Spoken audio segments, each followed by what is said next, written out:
como cada semana, le damos la más cordial bienvenida a un programa del Tribunal Electoral. Se trata de las sentencias a debate. Soy Lucy Farías, gracias por acompañarnos y hoy vamos directamente al caso que le ofrecemos en esta oportunidad, el caso de la ampliación y reposición del plazo para recabar apoyo ciudadano precisamente tratándose de un candidato independiente. Fue precisamente José Luis Luege Tamargo quien es aspirante a candidato sin partido a la jefatura de gobierno de la Ciudad de México. Llegó ante la Sala Superior impugnando precisamente la sentencia del Tribunal Electoral de la Ciudad de México, que a su vez había confirmado la determinación del Instituto Electoral Local respecto a su negativa de otorgarle esta ampliación y reposición del plazo para recabar firmas de apoyo ciudadano y convertirse así en candidato independiente, candidato sin partido, como se conoce en la Ciudad de México.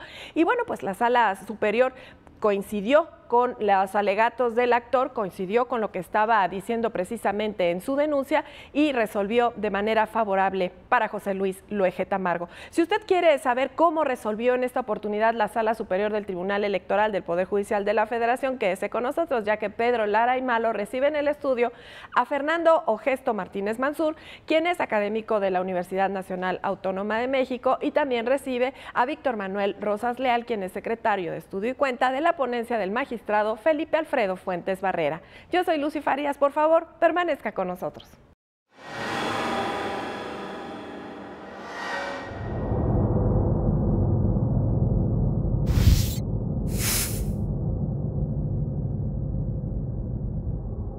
¿Qué tal? Les damos la más cordial bienvenida a Sentencias a Debate, su programa del Tribunal Electoral del Poder Judicial de la Federación.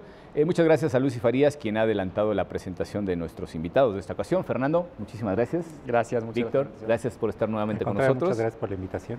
Y bueno, pues este juicio ciudadano, el 50 de 2018, está relacionado con la cuestión de los apoyos ciudadanos que requieren los candidatos independientes. Particularmente estamos hablando de José Luis Luege Tamargo, que es conocido en la vida política, por lo menos de esta Ciudad de México, y cuya pretensión es precisamente postularse como candidato a jefe de gobierno de manera independiente.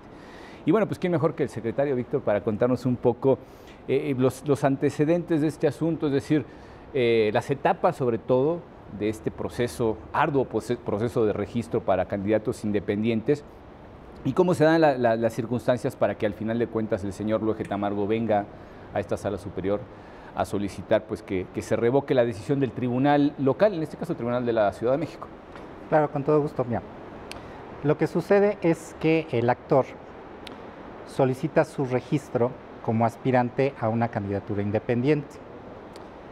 A partir de ese momento, el OPLE, el Instituto Electoral de la Ciudad de México, verifica que se cumplan ciertos requisitos para poder iniciar precisamente con la recolección de los apoyos ciudadanos, que de acuerdo con la normativa te pide un mínimo de ciudadanos del padrón electoral o de la lista nominal y además una dispersión territorial en el 35% de los territorios que conforman las diversas demarcaciones de la Ciudad de México. Originalmente, el Instituto Electoral Local le niega el registro como aspirante a una candidatura independiente precisamente porque considera que no cumple con un requisito de elegibilidad consistente en no haberse separado del partido político en el cual militaba por lo menos un año antes al día de la solicitud del registro. En este caso el Partido Acción Nacional, ¿verdad? En este caso el Partido Acción Nacional. Inconforme con esa determinación, el actor promueve un juicio ciudadano que finalmente termina conociendo el Tribunal Electoral de la Ciudad de México y termina señalando que el requisito por las circunstancias especiales del caso y dado que la norma se había entrado en vigor menos de un año, no le podías exigir ese requisito al ciudadano y por tanto le ordenó al Instituto Electoral Local que le entregara el registro correspondiente como aspirante. Perdón, Víctor, perdón la interrupción. ¿Cuál es la norma en este caso que precisamente no tenía la vigencia necesaria para aplicarse? Me imagino que se refiere al Código Electoral Local. Al Código Electoral Local, que establecía como requisito para ser candidato sin partido el haberte separado o no ser militante de un partido político, a menos que te hayas separado un año antes del partido político al cual militabas. Claro, el código además es, si no me equivoco, de febrero de 2017. Exactamente. Una cosa así, ¿no? Con motivo precisamente de esta reforma a la Ciudad de México. La Constitución y demás. De todo esta parte que ya aquí se ha tratado muchas veces en este programa. Así es. En asuntos muy, muy interesantes. Entonces, aquí lo que sucede es que el actor, en lugar de tener 115 días, de acuerdo con la normativa electoral local, así como los diversos acuerdos del Instituto Electoral Local, en lugar de tener 115 días para recabar apoyos ciudadanos, nada más tuvo 100 días, que fueron precisamente los 15 días que se llevó desde que le negaron el registro hasta que en cumplimiento a la sentencia del tribunal local, el OPLE le otorga tal registro. Entonces, el ciudadano le solicita al OPLE que en restitución a ese tiempo le conceda una prórroga de 15 días para continuar recabando los apoyos ciudadanos. Claro. El Instituto Electoral Local evidentemente le dice que no, porque él debió haber impugnado el acuerdo donde le otorgó el registro, además de que se moverían todos los plazos y fechas que se tenían previstos precisamente para la verificación y la fiscalización. Esta determinación la impugna ante el Tribunal Electoral de la Ciudad de México, quien confirma, básicamente aduciendo lo mismo, que finalmente él ya sabía desde el acuerdo en que se le otorga el registro que el plazo iba a concluir el 12 de febrero y que por tanto lo debió haber impugnado. Y como no lo hizo, finalmente lo consintió. Entonces, a raíz de eso, entonces el actor llega a la Sala Superior promoviendo un juicio ciudadano constitucional a efecto de hacer valer lo que él estimaba una violación a su derecho de ser votado. Muy bien. Digo, queda bastante claro el precedente, sobre todo teniendo en cuenta, querido Fernando, que estamos hablando de la obtención del 1% de la lista de votantes en la Ciudad de México, que es acorde, pues, por lo menos al parámetro internacional, ¿no? La recomendación de la Comisión de Venecia, lo hablamos hace un rato fuera de cámara, está en torno al 1%, y para, pues, una jefatura de gobierno, como en este caso sería el equivalente a gobernador, por decirlo de alguna manera, particularmente en el ámbito y en el esquema jurídico de la Ciudad de México, con esa Constitución recién estrenada, ¿no? Pero que a la postre significa un esfuerzo mayúsculo por parte de estos candidatos.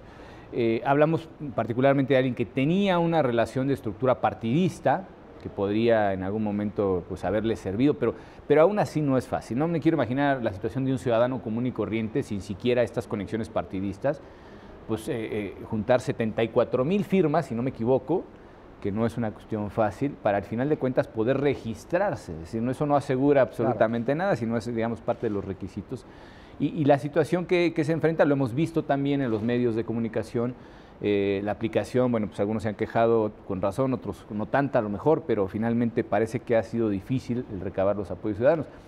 Y a mí la primera sensación que me da es que incluso el ciudadano común y corriente que tiene la inquietud de apoyar a un candidato independiente, una candidata independiente, pues adolecen, digamos, de pereza en la participación política, ¿no? Entonces parece que incluso a quien le pueden preguntar si está a favor de incluir a alguno de estos candidatos independientes, si le daría su apoyo, puede decir que sí, pero no le dice cuándo, ¿no? Y la cuestión aquí, pues, es también por estas, digamos, dificultades que se tienen que salvar del procedimiento para siquiera obtener el registro, ¿no?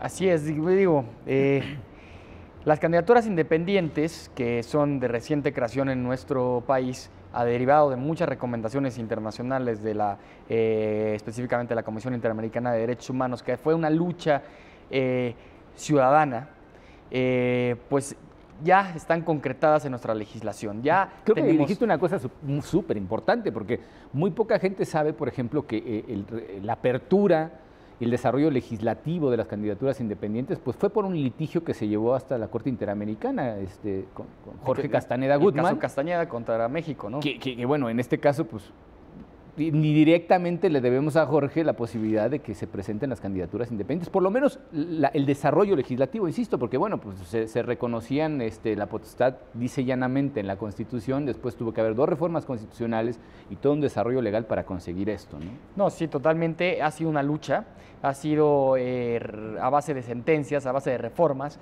a base de precedentes internacionales que se lograron obtener las candidaturas independientes, y hoy en día el reto mayúscula está en que esas candidaturas independientes se consoliden.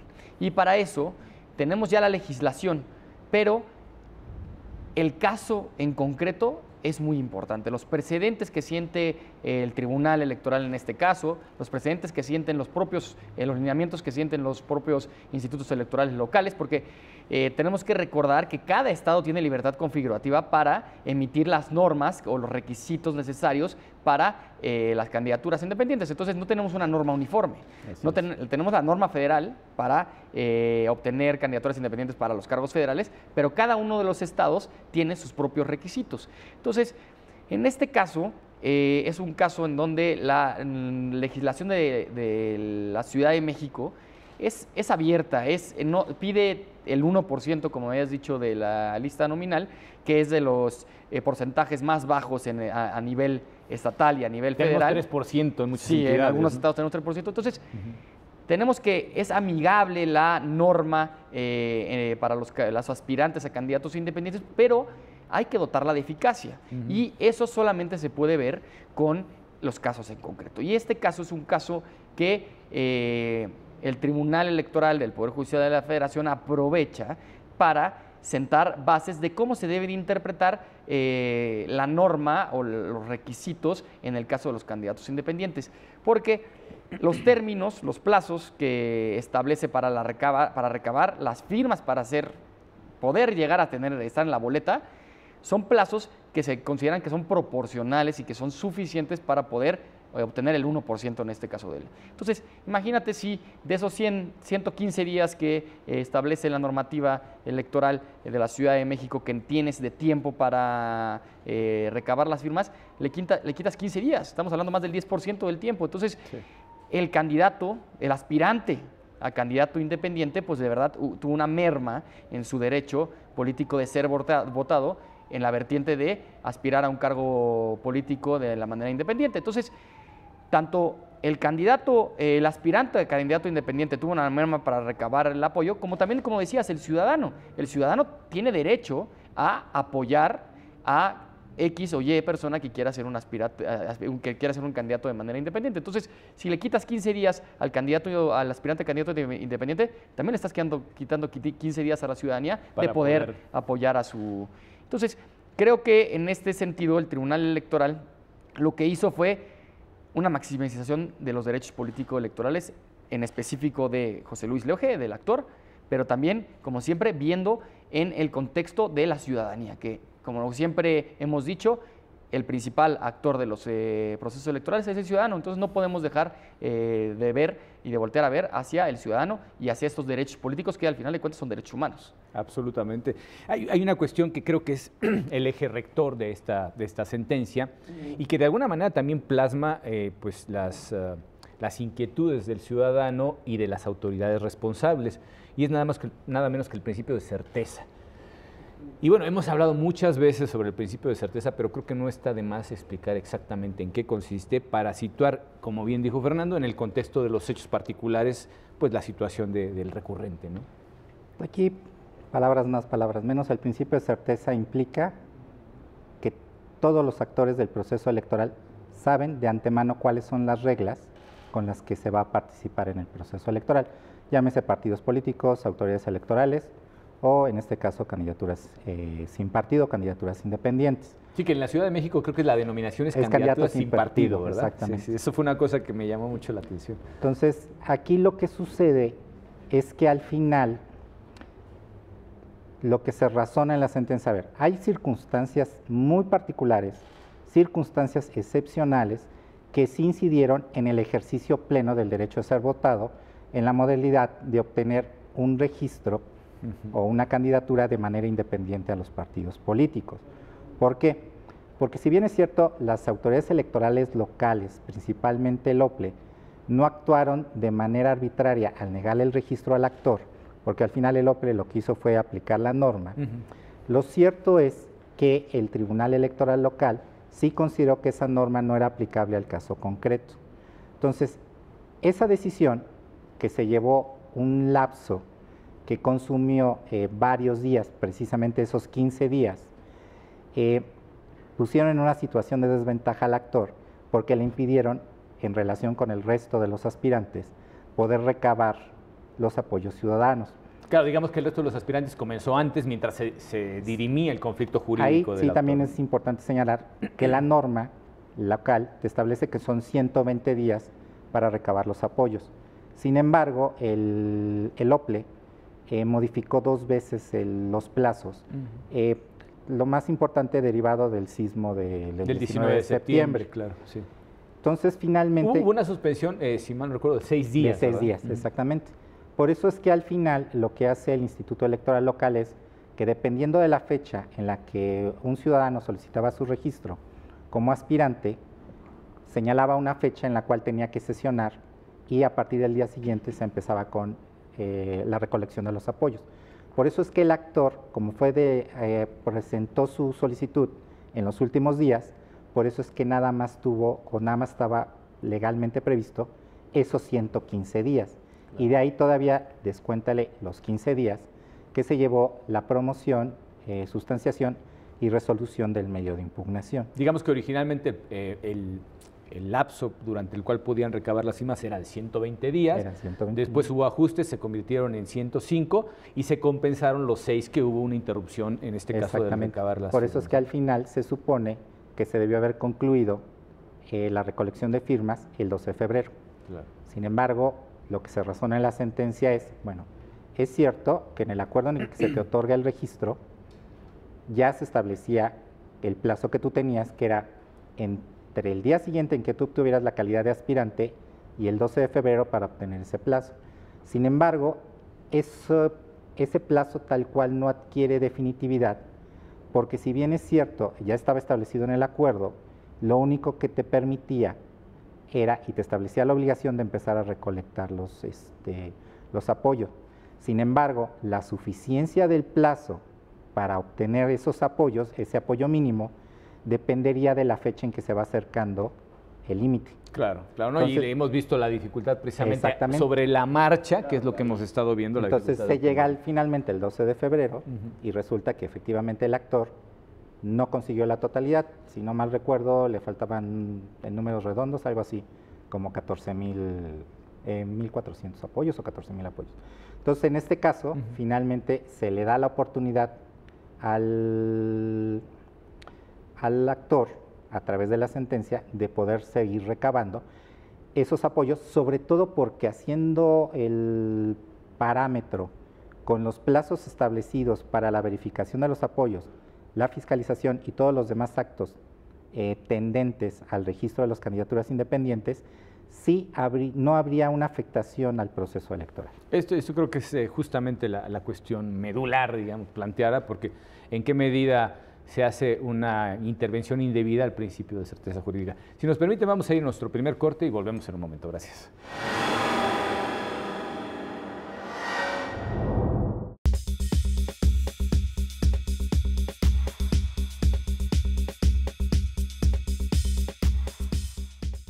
La protección de tus derechos político-electorales le corresponden al Tribunal Electoral del Poder Judicial de la Federación. Sus sentencias salvaguardan cada etapa del proceso electoral. Proteger tu decisión en la urna y resolver los conflictos electorales es precisamente la función primordial del Tribunal Electoral del Poder Judicial de la Federación. Tribunal Electoral del Poder Judicial de la Federación. Justicia que da certeza a la democracia.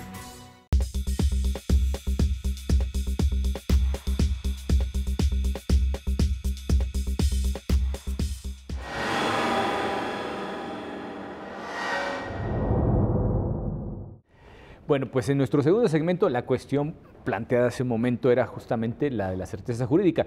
Y decía yo, pues, también el actor requiere de certeza jurídica. Es decir, si tú entras en este caso a un proceso en el que has de cumplir una serie de requisitos para poder registrarte, en este caso una candidatura independiente a jefatura de la Ciudad de México, pues te dan unas reglas de principio, ¿no?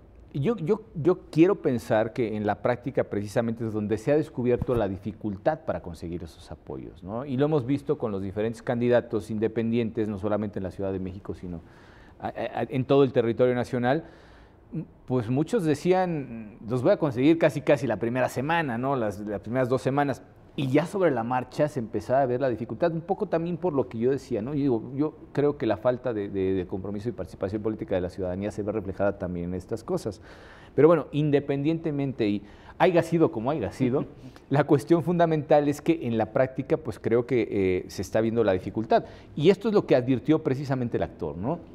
Que como bien nos explicó Víctor, cuando se le confirma la posibilidad de registrarse como candidato independiente y empezar ese proceso para recabar apoyos, más bien registrarse como precandidato independiente, porque la candidatura la obtienes justamente cuando tienes los apoyos, ¿no? Es cuando realmente empiezas a contender.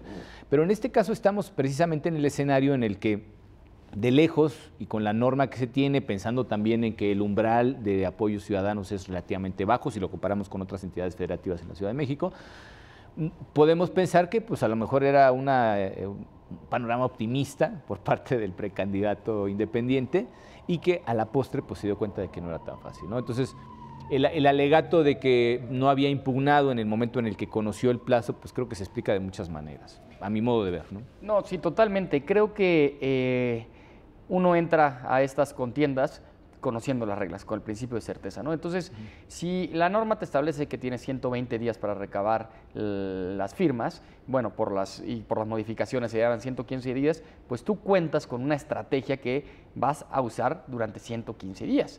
Ahora, claro que si consigues el umbral del 1% en 80 días, en 70 días, en 10 días, pues claro que es bueno, pero tú tienes la posibilidad de juntarlas, la norma te da el derecho de juntarlas dentro de los 115 días. Ahora, creo que el tribunal en esta sentencia hizo una buena interpretación en el sentido que en la causa de pedir del actor no era impugnar el acuerdo donde se le registró el candidato, donde se registró como aspirante candidato, sino era decir, oye, yo tengo 15 días menos para recabar firmas, lo que viola mi principio de igualdad, el principio de igualdad y el de equidad que debe de regir para todos los que aspiramos a ser candidatos sin partido. Por lo tanto, la causa de pedir no era impugnar el acuerdo donde se establecen estos términos, sino estos plazos, sino que era que le aumentaran la prórroga. Entonces, el tribunal en ese sentido, de ese argumento base, revoca la sentencia del Tribunal Electoral de la Ciudad de México y en plenitud de jurisdicción, para no mandarlo otra vez para efectos al Tribunal Electoral local, en plenitud de jurisdicción hace toda una interpretación, utiliza un control de convencionalidad, utiliza el principio pro persona, una interpretación pro chive, en donde establece que siempre se tendrá que interpretar en favor, la interpretación que favorezca más a los ciudadanos. Utiliza también un método analítico y contextual en el sentido que hace un conteo de cuántos días más necesitaría, o sea, si los 15 días que necesita violarían o afectarían alguna otra etapa del proceso electoral y da la conclusión, yo creo que es una interpretación integral, en el sentido que es también una interpretación histórica de la exposición de motivos de la reforma de la Ciudad de México. Entonces, utiliza todas las herramientas disponibles para el juzgador para decir, a ver, la causa de pedir era que te otorgáramos 15 días. Esos 15 días que no tuviste sí te colocan en una situación de desventaja. Si te damos esos 15 días, no vamos a afectar al proceso electoral. Pero si no te los damos, pues ya vimos, sin esos 15 días no te obtuviste la firma de apoyos. Entonces, en eso te vamos a dar esa oportunidad para que le ordena al OPLE, al Instituto Electoral de la Ciudad de México, para que le amplíe el plazo, para que entonces se respeten el principio de igualdad y el principio de equidad y no hay una violación al derecho de ser votado del aspirante candidato independiente. Entonces, creo que esta sentencia de verdad es utiliza las herramientas que tiene disponible el juez en todos sus sentidos para dotar de eficacia la norma. Porque si bien es cierto, tenemos muy claros los términos a nivel normativo, como dices, ya a la hora de la práctica no es tan fácil aplicar esos términos, esos plazos. Entonces, lo que el tribunal dicta en esta sentencia es: tienes que dar la interpretación que más favorezca al ciudadano. Y en este caso es otorgarle los 15 días. Claro. Háblanos un poco, Víctor, sobre precisamente el desarrollo que se hace en esta sentencia del principio pro persona. Lo que nosotros podemos llamar así en términos generales es estamos frente a una sentencia protectora, ¿no?, de derechos. sin que coincida desde mi punto de vista ni siquiera con una jurisdicción militante, ¿no? Yo creo que es una cuestión que se sustrae perfectamente a aquellos principios, sobre todo constitucionales, que a través de la reforma de 2011 se hicieron, principalmente el artículo primero, ¿no? Y no solamente la equiparación de los instrumentos internacionales con el orden constitucional, sino también una intencionalidad que debe aplicar el juzgador en favor de potenciar los derechos de las personas, ¿no? Aquí la sentencia parte de la base de que la figura de la candidatura independiente se implementa como un modelo adicional de participación ciudadana. Alternativo incluso, ¿no? Un alternativo, sí, distinto al de los partidos políticos, que es lo que estábamos platicando en la primera parte del programa. Con base en eso, se debe buscar una interpretación que favorezca precisamente esa participación, no cerrar los conductos a través de interpretaciones normativas, sino por el contrario, fomentar la participación ciudadana a través de esta figura de la candidatura independiente. En ese sentido, hay un precepto del Código Electoral Local que establece que es obligación del OPLE garantizar el registro de candidaturas independientes y garantizar los plazos para dicho registro, debiendo, palabras más, palabras menos, velar porque se cumpla la totalidad del plazo que se les da para recabar los apoyos ciudadanos. Y en las diferentes etapas del proceso. Igualmente en la sentencia se dice que este principio de interpretación pro persona tiene que atender al contexto fáctico y al contexto normativo en el cual se está dando el asunto. Entonces, con estos elementos, lo que se señala es que lo que debió haberse hecho el Tribunal Electoral Local y el OPLE en su momento es haber hecho una interpretación, más que maximizar el derecho, garantizar el pleno ejercicio del derecho a ser votado en la modalidad de obtener un registro independiente al partido político, en esta fase de recolección de los apoyos ciudadanos. Por tanto, si efectivamente hubo circunstancias particulares derivadas de la impugnación que colocaron al actor en una situación de desventaja y fácticamente y normativamente era posible restituirle esa disminución en el lapso, es decir, recuperar los 15 días, claro. Recuperar los 15 días, es decir, el daño que sufrió en el ejercicio de su derecho, entonces la interpretación debe ser en ese sentido y por tanto se le concede o se ordena que se le concedan esos 15 días para que continúe con la recolección de los apoyos ciudadanos atinentes, para lo cual tendrá que hacer los actos conducentes, ¿no?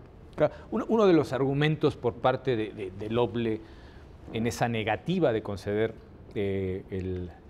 pues la prórroga o la recuperación del tiempo perdido, siendo más justos con la expresión, era la imposibilidad técnica, incluso la imposibilidad jurídica, habían dicho, y visto el esquema que despliega precisamente de esas subetapas de la etapa de precampaña, en el caso de los independientes, vemos que efectivamente no se trata de tal cosa. Quizá hubiera sido mucho más difícil de dirimir si hubiera pasado más tiempo.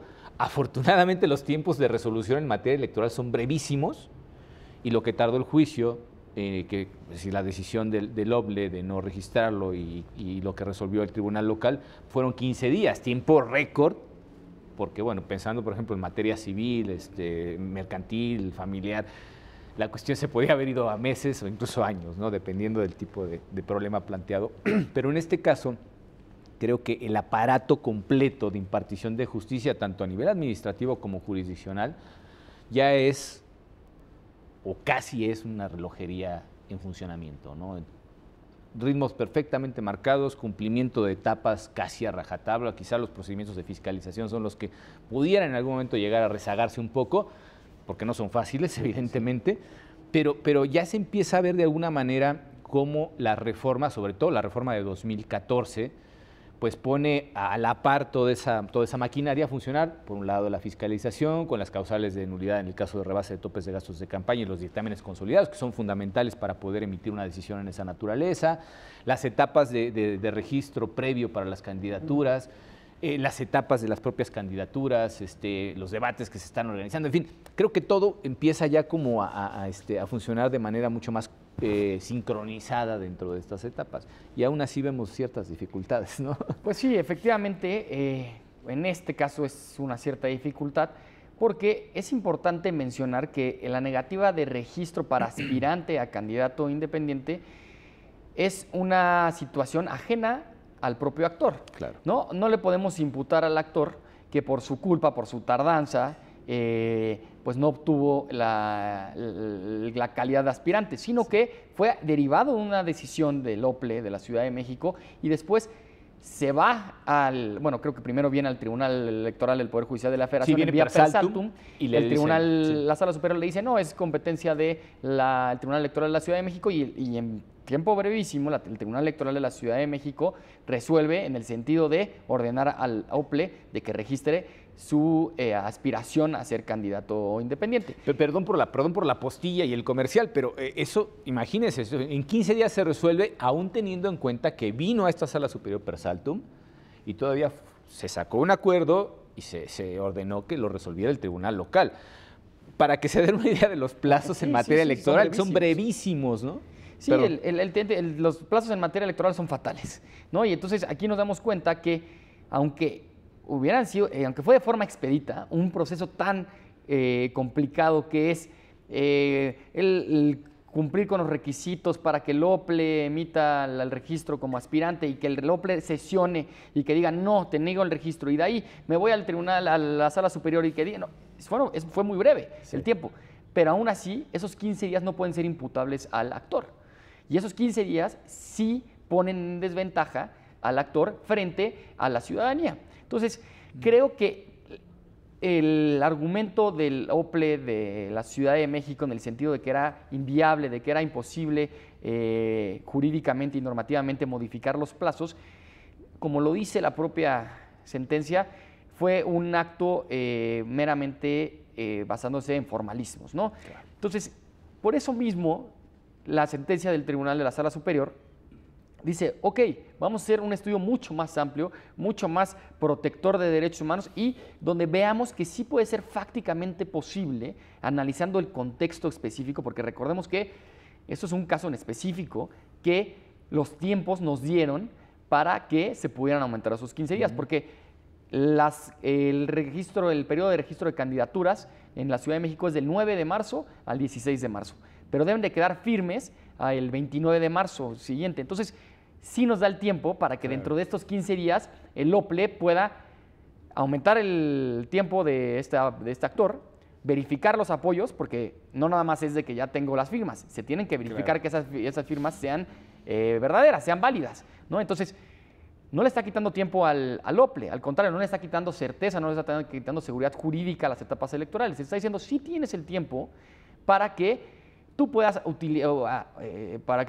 verificar el apoyo los apoyos que sean válidos, para que haya tiempo también para el candidato para presentar, bueno, para el aspirante para presentar sus informes de fiscalización. Es más, la sentencia vincula al propio Instituto Nacional Electoral porque es el único competente en temas de fiscalización. Entonces, también aumenta el plazo para la fiscalización de este aspirante en específico. Entonces, ¿cómo es integral el estudio de la Sala Superior para decir, no estamos violando, aunque sean brevísimos los tiempos electorales, aunque sean definitivos las etapas electorales, en este caso en concreto no hay una violación o no hay plazos que no se puedan cumplir, ¿no? Al contrario, entonces, en ese sentido creo que es una buena noticia para la justicia electoral, en el sentido que dejamos de ser estos jueces aplicadores del derecho nada más, porque si hubieran aplicado solamente el derecho, pues no hubiera podido ser esta sentencia. Lectores de códigos al final de cuentas, ¿no? Hoy los jueces electorales, y no nada más los jueces, porque también vincula a las autoridades electorales administrativas para que interpreten de la manera mucho más favorecedora de los derechos políticos. Entonces, dejamos atrás esa idea del juez aplicador del derecho para ser un intérprete y protector de los derechos en este caso, del ciudadano, ¿no? Mencionaste una cosa que creo que es muy importante y que viene a cuento de cómo se manejó precisamente la petición del actor. Digo, ahora nos vamos a un corte, pero sí adelanto la cuestión de que no era exactamente lo que había solicitado el actor en la instancia justamente responsable. Y aquí es donde viene la cuestión que los puristas podrían señalar como están en falta, ¿no? Si nos permiten, vamos a un breve corte y en un momento abordamos el tema. Muchas gracias.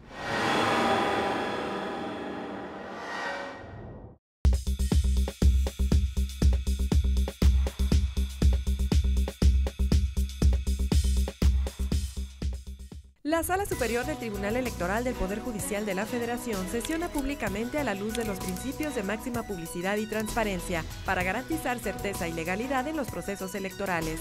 Acompáñenos cada semana en directo desde el Pleno de la Sala Superior para conocer las resoluciones de las y los magistrados del máximo órgano de justicia electoral en nuestro país.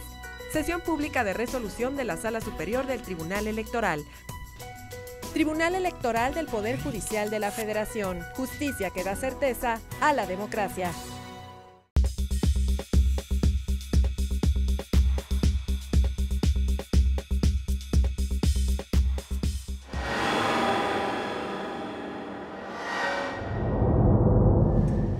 Pues nuestro tercer segmento ya, y decíamos una cuestión que es importante resaltar de esta sentencia, porque se le niega al final de cuentas la razón al quejoso en este caso pues, ante la autoridad responsable, que es el Tribunal Local de la Ciudad de México, y lo que analiza precisamente la Sala Superior es que la interpretación de lo solicitado por el actor en esa instancia pues no se leyó correctamente, digamos, por la autoridad responsable, ¿no? Entonces, ¿cuál es aquí el conflicto entre lo que pidió y lo que al final de cuentas se le dijo?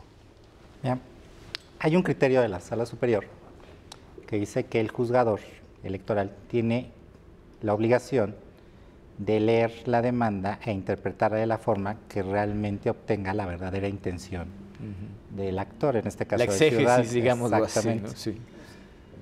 Entonces, tal como lo alegó el actor en su demanda de juicio ciudadano, su intención no era impugnar el acuerdo de registro, claro, donde ahí venía la fecha. Del 12 de febrero. Exactamente, sí, donde se estableció la fecha del 12 de febrero. Su verdadera intención era establecer motivos suficientes para respaldar su petición de prórroga del plazo para la obtención de apoyos ciudadanos. Claro. Y si bien es cierto, había hecho referencia a esos actos a fin de establecer que en el último de los casos el plazo fue insuficiente y que en el último de los casos hubo una situación que lo colocó en desventaja porque no tuvo la totalidad de los días que marcó el OPLE para obtener esos apoyos, que justificaban que efectivamente el actor pudiera obtener su petición. Sin embargo, el Tribunal Local y el OPLE determinaron en su interpretación que al final lo que él estaba buscando era impugnar una cuestión que para ellos ya estaba firme, precisamente porque no se controvirtió junto con el acuerdo de registro. Pero como lo explicábamos hace rato en el primer bloque, si no mal recuerdo, lo cierto era que finalmente ese plazo corrió, pero al final la insuficiencia y la situación de desventaja se manifestaron al final, porque al final es cuando el actor dice, pues ya no me va a alcanzar. Y entonces esa situación de desventaja se manifiesta y entonces es cuando viene la vulneración al derecho. Y por tanto, aquí lo que se hace en la sentencia es precisamente interpretar esa causa de pedir al decir, bueno, tú me estás exponiendo razones por las cuales solicitas la ampliación, eso es lo que se te debió analizar y entonces en la sentencia en plenitud de jurisdicción vamos a analizar si esas razones son suficientes o no para concederte tu petición de ampliación. Claro, y aquí la cuestión que está precisamente poniendo en entredicho lo resuelto por el tribunal es ese plazo de 15 días que se queda sin ser factible de utilizar por parte del precandidato, en este caso independiente. La cuestión del desarrollo, digamos, de las fechas es muy interesante porque hacen un cuadro que es muy ilustrativo, ¿no? Digamos, pedagógico, como solemos decir en este programa, y se ven, perdón, las fechas que ninguna se superpone en sentido estricto, es decir, siempre hay como un margen en el cual la autoridad puede moverse un poco, incluso se le dice, ¿no? Para sesionar, por ejemplo, la verificación de los apoyos, pues puedes recorrerte la fecha porque estás dentro del plazo legalmente establecido. Y considerando además precisamente la importancia de esos plazos, también no podemos dejar de ver el plazo que se les dio a los propios candidatos para la obtención de los apoyos, digo yo.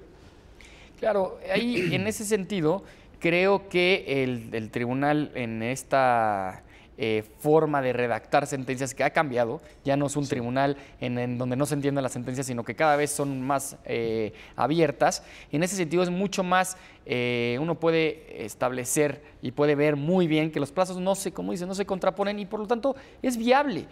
La norma también tiene que ser un tanto flexible. ¿Por qué? Porque recordemos, si vamos a la exposición de motivos de las candidaturas independientes en fomentar la participación ciudadana, quitándolo estos 15 días, no obtuvo el umbral y por lo tanto le estarías quitando la posibilidad de que apareciera en la boleta. Claro. Si le das estos 15 días, con esto puede ser que sí, y además puede ser que sí obtengan este número de firmas, pero no es que le estés dando un plazo extra, estás dando lo que le corresponde, lo que realmente le tocaba a este señor José Luis Leje. Entonces, creo que en ese sentido es correcta la interpretación del tribunal, como dices, es protectora de derechos humanos y a mí se me hace muy interesante cómo esta corriente jurisprudencial o esta corriente doctrinal que está utilizando el tribunal ya desde hace mucho tiempo, que es maximizadora de derechos. Le está diciendo a los organismos electorales, a los soples, le está diciendo a los tribunales electorales de la Ciudad de México, cuando puedan tener una interpretación de la ley que favorezca los derechos políticos, los derechos de los ciudadanos, aplíquenla. Entonces, es el obiter dicta de esta sentencia en el sentido que a lo mejor no es el caso concreto y cada caso tendrá que verse, pero cuando tu autoridad electoral administrativa, cuando tu autoridad electoral jurisdiccional local puedas tener una interpretación mucho más pro personae, aplícala. Esa es nuestra línea jurisprudencial, esa es nuestra línea de precedentes. Y esta sentencia va de la mano de estos criterios que han expandido, que han maximizado los derechos político-electorales de las y los ciudadanos mexicanos. Claro, creo que aquí, y además se utiliza una fundamentación basada también en instrumentos internacionales, y creo que no podemos dejar de lado precisamente lo que como directriz ya a nivel constitucional los instrumentos internacionales han sido de utilidad para la construcción de criterios cada vez más protectores, ¿no? Digo, los que ya somos medianamente veteranos en esta materia lo sabemos y hemos visto ese desarrollo jurisprudencial del que hablaba Fernando y cómo se ha ido echando mano de diferentes criterios. En 2007 ya se aplicaban cuestiones que todavía ni siquiera habían sido legisladas a nivel constitucional y este tribunal comenzó a aplicar un control de convencionalidad desde entonces, ¿no? Entonces, en aquellas sentencias de hace ya más de 10 años, que se dice fácil, pero esto es una cuestión verdaderamente novedosa, realmente lo es. O sea, vistos los tiempos del derecho y cómo podemos ir viendo que se modifica el marco normativo, empezando por la Constitución y acabando por los reglamentos más íntimos del funcionamiento de todas las autoridades electorales, hemos visto una evolución muy importante, ¿no? Y creo que el papel de los instrumentos internacionales, digo, aquí se menciona el Pacto de los Derechos Políticos y al final de cuentas la Convención, la Interamericana, y con esas dos ya basta para tener muchísimo que decir respecto de esto. Pero ¿cuáles son los aportes, digamos, que por lo menos los que aquí se rescatan en esta sentencia, respecto de esos derechos que de alguna manera se maximizan en el ámbito del sistema interamericano y que son aplicados por este tribunal en sentencias como esta, que son particularidades, pero que al final de cuentas tratan de proteger en la medida de lo posible y de maximizar en la medida de lo posible los derechos de las personas? Al final, como tú bien lo dijiste hace rato, la reforma del 2011 es un parteaguas al artículo 1 constitucional que nos obliga a todas las autoridades jurisdiccionales administrativas a interpretar las normas que tengan que ver con derechos humanos a fin precisamente de garantizar el efectivo ejercicio de esos derechos humanos. Aquí lo que se buscó fue garantizar precisamente el ejercicio a poder obtener un registro como candidato independiente. ¿Cómo? Porque al final había una violación al principio de igualdad o al principio de equidad. ¿Por qué? Porque al final el actor no estuvo en condiciones de igualdad con el resto de los aspirantes o con el resto de los actores políticos para recabar esos apoyos ciudadanos para contender en el proceso sobre electoral. Todo porque, perdón la interrupción, sobre todo porque él no podía ni siquiera comenzar con recabar esos apoyos si no estaba registrado como Lo decimos de esa manera, pero es precandidatura, digamos, independiente, ¿no? Es que ese es el punto precisamente. Fueron causas ajenas a su voluntad. Si hubiera sido, suponiendo el cauce normal, hubiera solicitado su registro, se lo hubieran dado en tiempo y finalmente hubieran corrido los 115 días Exacto. que tenían. Igual que para además hacerlo. el resto de los independientes. Si hubiera solicitado en esas condiciones el plazo, una ampliación del plazo, bueno, Sí. habría que ver que se había resuelto, ¿no? Claro. Pero pues ese sería otro cuento.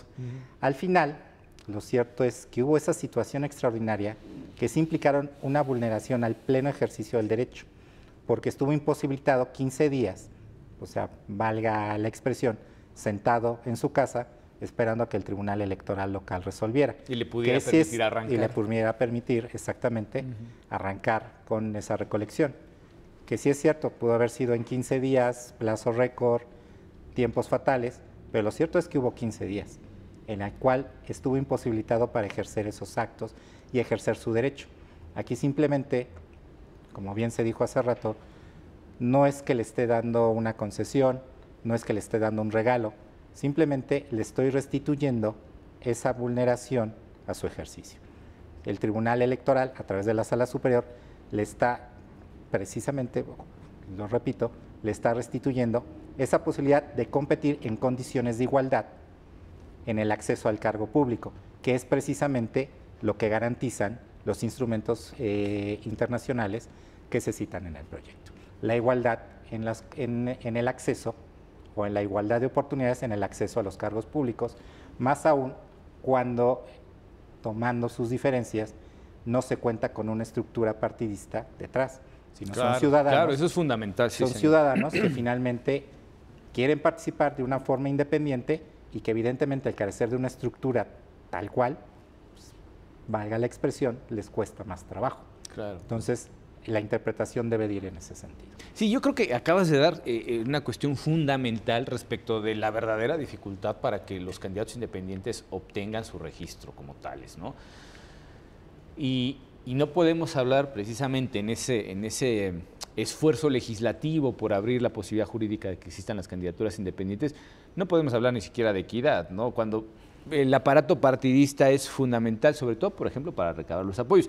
Y lo hemos visto con en este caso, otras candidatas independientes, en este caso a la presidencia, que aún teniendo el apoyo, si queremos, informal, porque ya una vez separadas del partido, pues no se puede hablar directamente, por lo menos jurídicamente, de sus apoyos directos, pero de manera indirecta con el apoyo de una militancia en un partido político nacional muy importante, y aunque sea parte de un segmento de ese partido, no de una corriente ideológica, como se suele decir ahora, pues aún así tiene mucha gente que le apoya, le conoce tal. En el caso del ciudadano Loje Tamargo, habiendo formado parte del PAN, pues podríamos presumir que tuviera algunos apoyos, pero creo que nada comparado con quienes han finalmente dejado el Partido Acción Nacional o cualquier otro partido para postularse a una candidatura independiente, y que de alguna manera pues ya no se ven bajo el amparo de esa estructura partidista que facilita todo. Esa es la dificultad prácticamente hablando, ¿no? No, sí, de acuerdo. Empiezan no que empiecen en desventaja, pero no tienen los mismos recursos que tiene un partido político. Y también por eso, entonces, las autoridades electorales tienen que ser muy sensibles en estos casos. Tienen que realmente dotar de eficacia a la norma. Si bien tenemos las normas y los lineamientos muy específicos, porque si algo tenemos en este país es una sobreregulación electoral, pero si tenemos bien ya definido la normativa, no nada más con eso, hay que dotarla de eficacia y hay que ser sensibles en estos casos, hay que aplicar la norma al caso concreto. Como dicen los norteamericanos, el derecho es lo que dice el juez. Sí podemos tener normas, pero en lo que se decide las autoridades judiciales, en este caso el Tribunal Electoral, pues es un precedente que va a dotar de eficacia, va a interpretar la norma para que tenga practicidad. Entonces, en ese caso, yo creo que para los candidatos independientes, esta línea de criterio, que estos criterios que ha adoptado el tribunal en el sentido de ser mucho más protectores de los derechos políticos electorales de los ciudadanos que de las formalidades legales, maximizar el derecho a ser votado en su vertiente de ser candidato independiente, creo que es correcta en el sentido que pues tenemos que garantizar un piso parejo, el principio de equidad a todos los ciudadanos que quieran competir en una contienda electoral.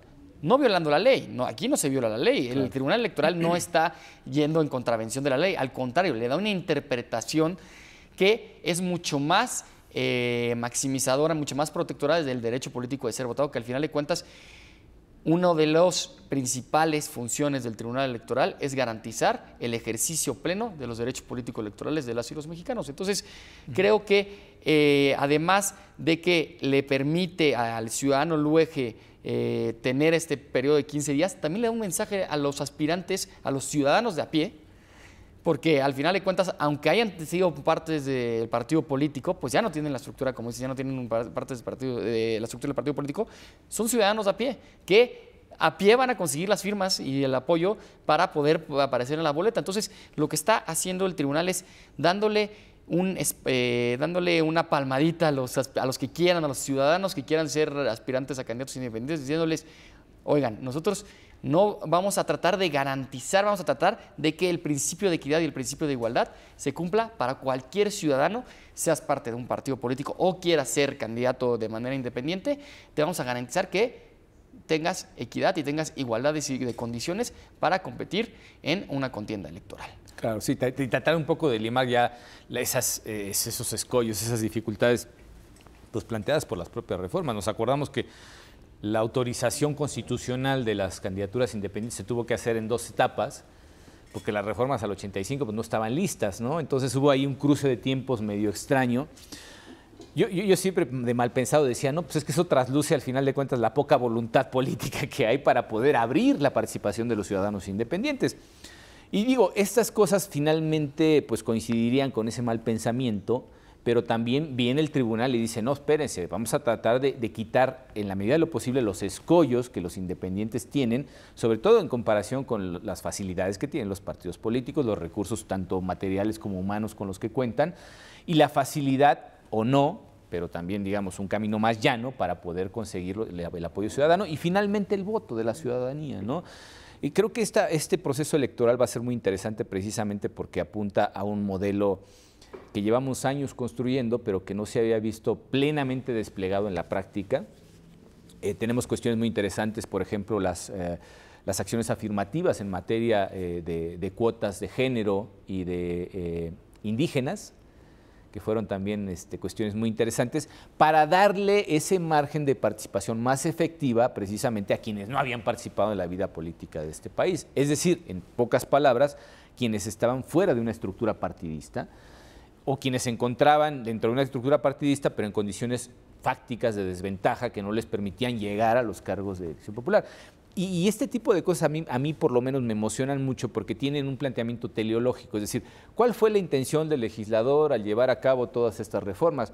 Pues conseguir la participación mucho más abierta, plena si se puede, por parte de la ciudadanía para poder hacer gobierno.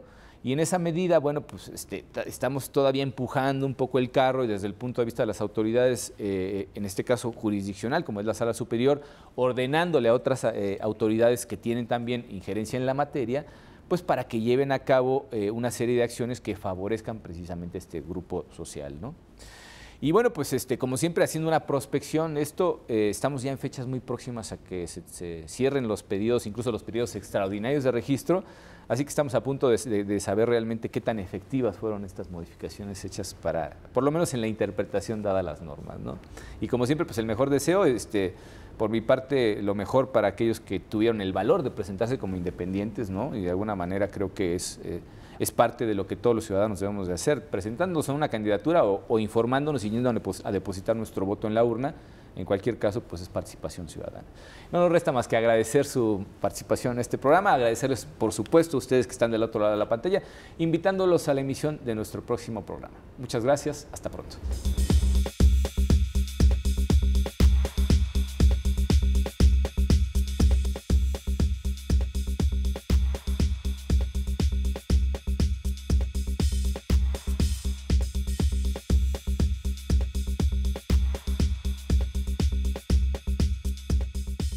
Tus derechos políticos son derechos humanos. El Tribunal Electoral del Poder Judicial de la Federación los protege y tutela mediante la impartición de justicia electoral abierta. Cada sentencia del Tribunal Electoral del Poder Judicial de la Federación contribuye a protegerlos y fortalece los principios que rigen los procesos electorales. Tribunal Electoral del Poder Judicial de la Federación. Justicia que da certeza a la democracia. La Sala Superior del Tribunal Electoral del Poder Judicial de la Federación sesiona públicamente a la luz de los principios de máxima publicidad y transparencia para garantizar certeza y legalidad en los procesos electorales. Acompáñenos cada semana en directo desde el Pleno de la Sala Superior para conocer las resoluciones de las y los magistrados del máximo órgano de justicia electoral en nuestro país. Sesión pública de resolución de la Sala Superior del Tribunal Electoral. Tribunal Electoral del Poder Judicial de la Federación. Justicia que da certeza a la democracia.